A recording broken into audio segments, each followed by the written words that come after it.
West Coast Davengers, Direct Edition. Hi, everybody, and welcome to the first, maybe the most disastrous episode of Direct Edition, starring me, the West Coast Davenger.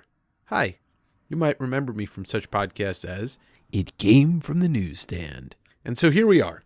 I'm recording this first episode with more of a thought than a plan. I do plan for this podcast to be a little bit more than just me talking. Over the course of the next, let's say, 5 to 7 episodes, I'm going to be putting some of the interviews that I did on my YouTube channel on this platform so that you don't have to be watching. You don't have to see anybody's face. You can just hear the interviews. And if you're not familiar with me, I am a comic book seller, a YouTube content creator, a comic book aficionado. Some might call me a comic book expert. I don't fucking know. I know what I know, and I'm always looking to learn. I want to have this audio-only format so that I don't have to think about editing, video, cutting certain parts of a video, showing anything. I just want to use the power of my voice to soothe you into a lull and get you to love comics. So that right now is the mantra of this podcast. That is Direct Edition Dave, soothing you into a lull and getting you to buy and love comics. Now that I've completely train wrecked this intro and made love to your ear holes, I do want to speak about what's been going on recently in the graded comic book space. And I don't even want to really focus on the controversy itself. I really want to focus on, as a comic book seller, but somebody who is also trying to, fight the system, fight for the good of the people, break down structures. I don't know what the hell you want to call it. I'm a punk, an angry young man. But recently, me and my former podcast co-host, Manu, the 9.9 Newsstand, came to a discovery of finding a scam/scandal of graded comic books that were fraud. Long story short, you can watch the 3 live videos that we did on my YouTube channel, but the long story short is there's a guy out there in the space of Instagram and eBay. What he's doing is he's taking CGC slabs and somehow, there's many theories of how. A lot have been substantiated with evidence, but he's switching out the books. So if you have a 9/8 Amazing Spider-Man 300 newsstand, which is the first appearance of Venom, that's $13,000 or whatever it's at now, $10,000. He would basically take a 9/8 and then take a book that was about a 9/4, which is worth a fraction of the value, and crack the case, slip the book in, yada, yada, yada, submit it to CGC. They reholder it, and basically then it's legit. Anyway, it's spiraled. It's all over YouTube. It's all over the CGC forums. It's pretty much anywhere in the comic book community that you're starting to see this story. And me and Manu were the ones who broke it together. He posted something on Instagram after, we kind of looked at this thing up and down, and it blew up, and we did a live stream and then another one and another one. And every YouTube creator is now, taking the information and running with it, taking the CGC forums hard detective work and running with it. A lot of people taking credit for things that they had nothing to do with. And look, I'm not taking full credit, but I share half the credit with Manu on the original break and then the New Mutants 98 that we found with the help of the CGC forums. This life is too short to try and steal credit. Credit where credit's due. People on the forums did a lot of hard work, and I just basically collated that and spoke it to the masses with Manu. And by masses, it's not even, it's a couple hundred people, but then that echo chamber gets bigger and bigger. But for myself, this is not why I got into even the content creation side, where I don't care about controversies. They don't do anything for me. They don't make my life better.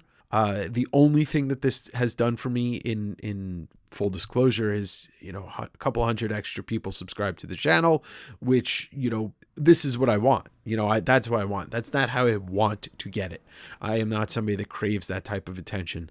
I would rather have people's respect in the comic book space and the way that I talk about comics and the knowledge I have and the knowledge I share. I'd rather have respect. I'd rather have people listening to me for that than, a fucking scandal.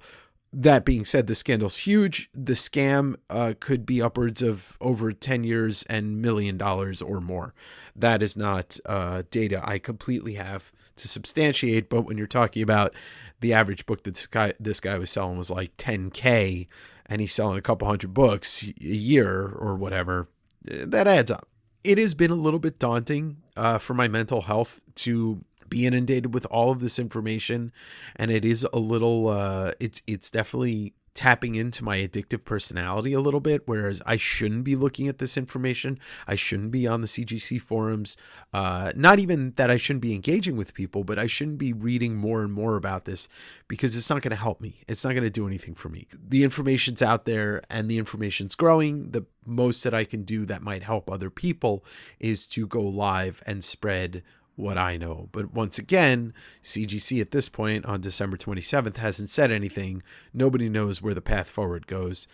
We all know that it's just going to get worse and worse because more people are digging up more data. And with that comes a lot of unsubstantiated shit. It comes with a lot of conjecture and guesswork, and some of it's probably wrong. But overwhelmingly, when we're seeing photos of books that share the same serial number, but they're completely different books, you can't really say that that's not evidence, because it is. Our eyes are all the evidence we really need.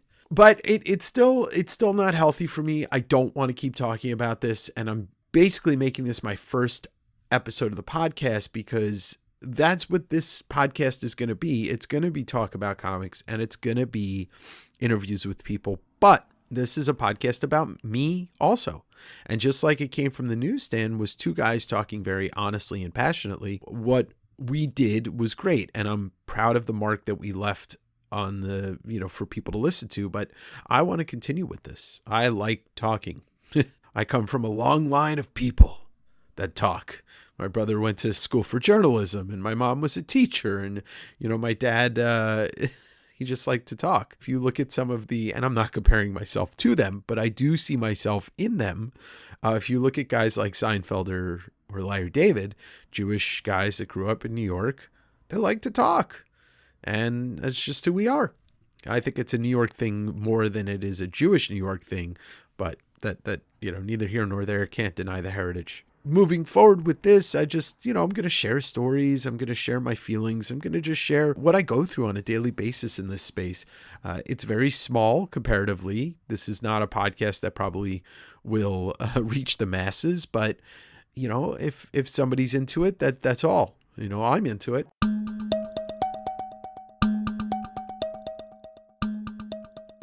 When I entered the Instagram space on the comic side, it was middle of 2021, and then I entered into the YouTube space at the end of 2021, kind of on the downswing of the pandemic. But my original thought about doing something like this, like having a social media presence when it came to comic books, probably started about 4 years prior, somewhere at the end of 2017, maybe 2018 early. I had been selling on eBay since 1999.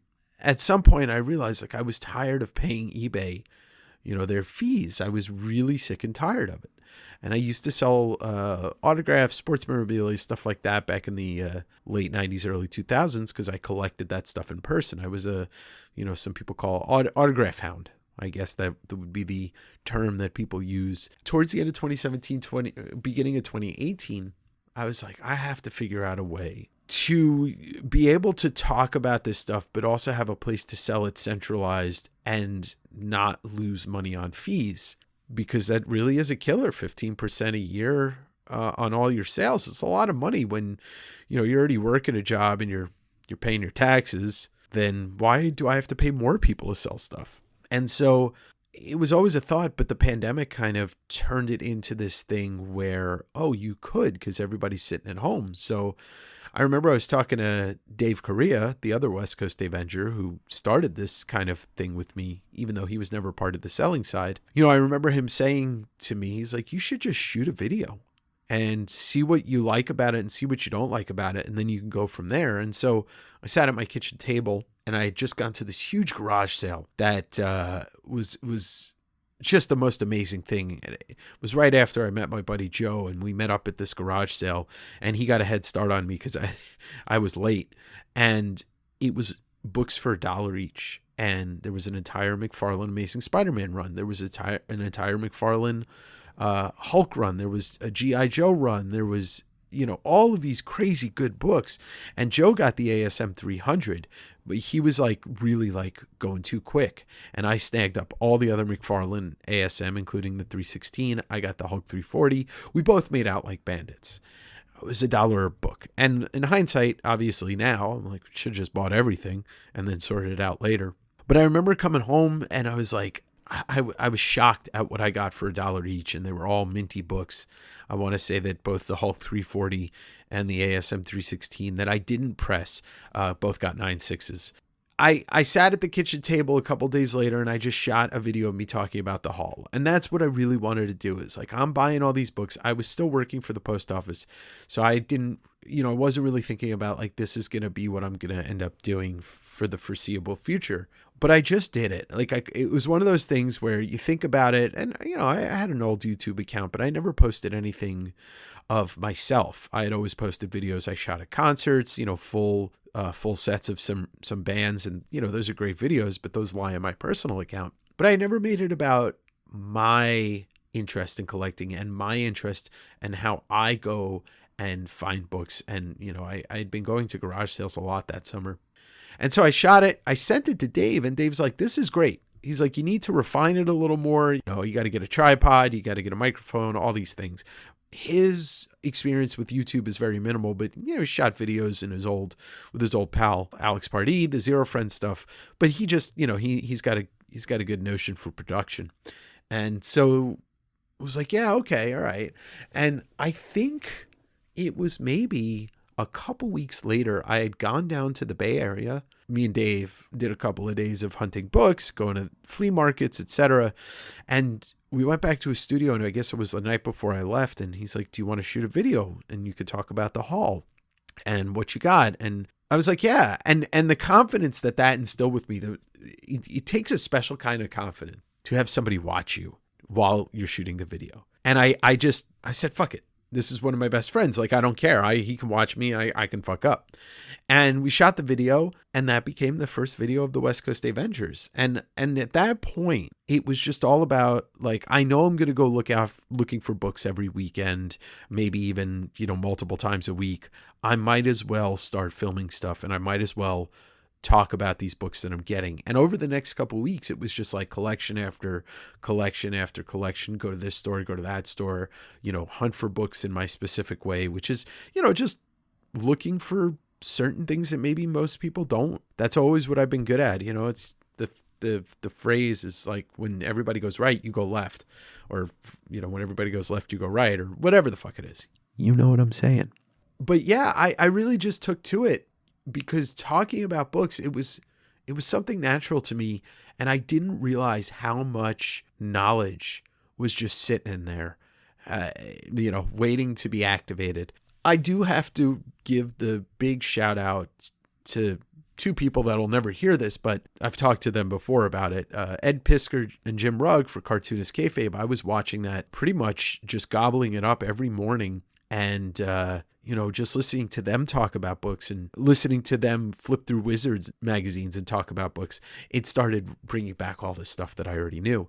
And I had been in and out of working around comics for a couple of different parts of my life. So, I've been around it multiple times and just been blessed with some people in my life that really were into comics that are my friends. And so I always had people to talk about it with. And so that's where the YouTube channel started. But simultaneously, I was on Instagram showing off books and then eventually doing claim sales. I had watched my friend Mike, aka Grayman Collectibles, do some claim sales, and I was like, oh, I can do this. What I think maybe I underestimated myself, even though I know it to be true, but it's one thing to know about yourself than expect other people to know about you, is I have personality. I have a personality that's very outgoing. I've worked on it my entire life. It probably is the old, kind of kid that gets bullied ends up becoming the personable person because he never wants to be bullied again. And, I got out of high school and it was a couple years after high school, I realized that nobody was ever going to bully me again. I realized that watching claim sales with other people, not Mike, not Gray Man, because he has personality, but there are just people doing this that don't have any entertainment skills, and we live in an age where, look, we're 15, 18 minutes into this podcast. If you haven't clicked off, you understand that keeping people engaged is the only thing that matters these days. We have entertainment everywhere, but if you can engage, if you can keep people entertained, then that's all. And what gets said, as long as that's part of the engagement, part of the entertainment, it doesn't really matter. I could say, 1, 2, 3, 4, 5, 6. You think I'm going to keep singing about numbers, but then I'm going to say, no, I'm not. See Todd by Todd. Oh, what's he talking about? Who's Todd? Well, Todd McFarlane. Anyway, I digress. So I started doing claim sales on Instagram, and they were going great. I was getting a crowd, and I was getting notoriety because of my stupid songs and, my stupid characters. There's Comic Tim, but then there was the Silver Surfer song, and people just enjoyed it because, honestly, it was just me being me to the, 150th percentile. I don't have much to hide, and what I put out there is literally everything. So I got to scratch a couple of itches that I didn't know I really, really needed to scratch. And that was the, entertainment aspect, the comic aspect, and the salesman aspect. All three of those things lead to a perfect storm. I embraced it so much, and I started making friends, and some of you are those people that I call my friends, and some of you are people that may be my friends. I don't know. But, there's people like Maddie was the first person, Comics on Instagram, and Comics Sales, I think, or whatever, Comics. Maddie. He was somebody that Grayman introduced me to, and we became fast friends. And he was one of those people that, when we teamed up, we were the most engaging people. And I love it because he plays off me and I play off him, and it's just great. There was some point where I started having my time that I was allowed to be live on Instagram throttled from 4 hours to 1 hour. And my YouTube channel was growing. And I said, you know what? This is my pivot. And so what I did was I took the live sale and I made it a weekly thing on my YouTube channel. And there I could be, centric to just that and have a really good time, a little bit freer than Instagram. There's a lot of things you can't do on Instagram that you could do on YouTube. And the engagement and the chat is so much more organic. It really, really blossomed. And all of this that I'm saying is just to say that, it took a lot of hard work and it took a lot of mental work. There were days where I was absolutely down in the shitter because a video didn't go over the way I wanted to, or somebody left a comment and, that out of the 99 awesome comments I would get, there would be the 100th comment, which was just pure shit and somebody being an idiot, and it got to me. But I learned to just kind of let it, just wash over me and be angry for a second, and then that was it. Let it be a momentary thing. And then I would have like a bad sale, or, it would be disappointing because last week I did $3,000 and this week I only did $1,000. But it was all the hard work that I put in that really got it to where it is now. And this past week is seen a growth of epic proportions. I didn't go viral. I don't have 20,000 subscribers all of a sudden, but going from 2,500 to almost 2,800 is a big leap because I know who I am. And the people who have been watching me, interacting with me, buying from me, whatever it is, they know who I am, but new people don't. And they get to know me, they will. But I know I'm not the most palatable person. I am not a mainstream person. I do not say things that are your typical thing. I'm not ass kissing on corporations. I'm not giving lists of stuff that are meaningless. I'm not telling people what to buy, what not to buy. I'm talking about comics, and I'm talking about comics from an aesthetic of somebody that listens to, I like to equate it to my music taste. My music taste is heavily anti-establishment. I went to go see Rage Against the Machine for the first time when I was like 14 or 15 years old, and that shit changed me. I watched the news with open eyes for a long time. Now I just can't stomach the news because it's really terrible for my mental health. And, I've identified one of the things that changes me as a person is when I start looking at world events and I start to see all the really awful things that are happening, and that really puts me in a sad state. That's not to say I'm being ignorant, but there's a level of ignorance is bliss. But anyway, I know that my content isn't the most palatable for the mainstream, but I'm not looking for that. I'm looking for people that fucking are into it. They're into comics. They're into saying what's on your mind and also not making it a hateful thing. I really enjoy the positivity of the things I like. I can even find positivity in the things that I don't like. There's always something I can take from shit that's garbage. Look, I am an unapologetic fan of a lot of the Snyderverse. You might click off right now, but there's things in there that I like. Do I think the Snyderverse is an amazing thing? No. Do I enjoy looking at the cinematography? Oh, yeah. Oh, yeah. But anyway, I don't want to get off topic here. I'm just saying that I know who I am, and I'm okay with being a niche part of this community because the people that stick with me are the people I fuck with. Here's to you, everybody that's ever been a part of anything that I've done in this space. I literally would not be able to do it without you. And so, that's just to say that this week has been really mentally trying. I definitely am one of those people that when I am working hard towards a goal or I'm working hard on something that is my own, I probably go into the overwork zone more than I don't. This job, this thing I've chosen to do is something I love. So it doesn't always feel like work, but there's elements of burnout. And I think this is one of those things, and I'm fatigued. And by the time you hear this, because I don't know when this is actually going to debut, we may, and by we, I mean me and Manu, we probably did one more live stream about this, and that'll probably be my last. There's been some very interesting developments that I'll talk about when the time is right, if they come to fruition. But I'm still really stoked that I get to do this for a living. And I really hope that this podcast becomes something more than just me putting the interviews from the channel on here. I think this is a great place for me to tell some stories. I will definitely be talking about other aspects of my collecting throughout my life, which included, like I said, hockey, game use equipment and hockey, autographs, wrestling, music, celebrities. I've got plenty of stories to tell, a lot of cool moments and evenings shared with some great musicians. I may even have a full episode about Dave Grohl, because I have a lot of Dave Grohl stories, and he has no clue who I am, but every time he made me feel like I was the only person in the room, it doesn't really matter from his point of view. It's all from my point of view, and I got some great stuff to share about that. I don't know what this is going to be. I don't know how this format's going to go. I don't think it's going to be super long. I think episodes, but it depends on what I'm ranting about. When you hear this for the first time, do me a couple of favors. Rate the podcast on whatever platform you're on. It really does wonders. It does help it push it out to the algorithm. Subscribe to it on whatever platform you're on. And maybe, tell a friend.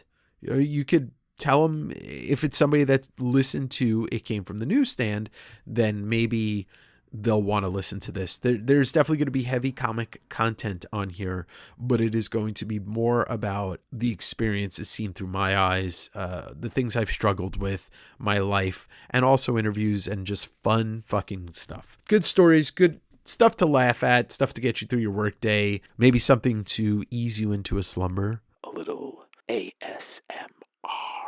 Thank you for listening. This has been the first episode of West Coast Davengers Direct Edition.